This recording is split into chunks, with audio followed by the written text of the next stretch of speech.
Samantala, bago tayo magpatuloy sa ating talakayan, alamin muna natin ang ilan sa mga updates ng CICC mula kay Undersecretary Aboy. Yusek, may paalala ang CICC sa mga kumakalat na mislabeled videos na nagpapakita ng Peking Dubai missile.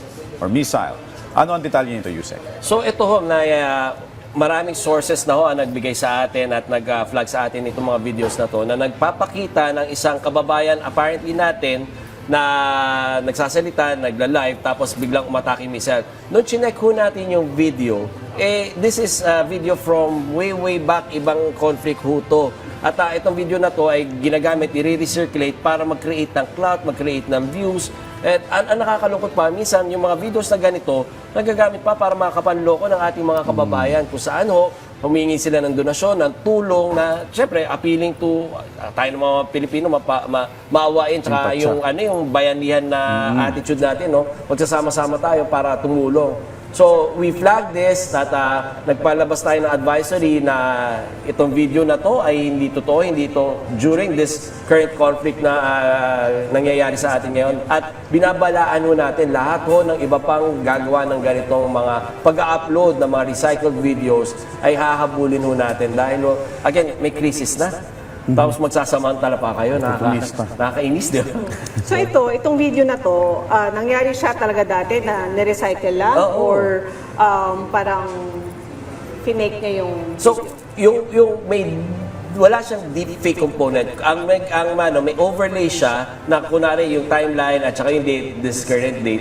Pero in this video, it actually happened before. Ni-recycle lang, ni-re-upload lang. And it's parang talagang ginagamit siya para makapag-create talaga ng views. Nakikita natin ang daming views ng mga videos na to. Kaya maraming nag-tag at saka maraming nag-bring us sa attention natin itong video na to. Nag-reach out ba kayo dito sa babaeng ito na kung anong ginawa niya? Meron ba siyang hinabol niya ba yung nag-upload ng video niya? As you'd be surprised. Hindi siya ang nag-upload ng video na yon. Ibang tao ang nag-upload ng mga videos na yun. Hinabol niya rin?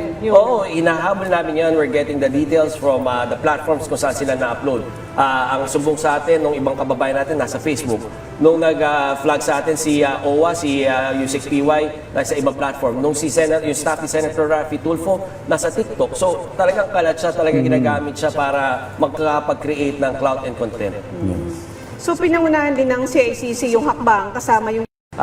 I-endorso at popromote ng illegal online gambling. And kasi yung iba, nakita natin ang bayaran sa kanila ngayon mataas na, 1.5 million peso 1.5 million a week. A week. Bayaran. Kanina curious ako doon, di ko na itanong kay ADG kung magkano yung binabayad doon sa mga spy.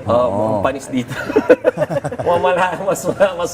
mas lucrative to kasi nga nararamdaman na ng mga illegal online platforms na to. Desperate na sila to drive better to their site. So,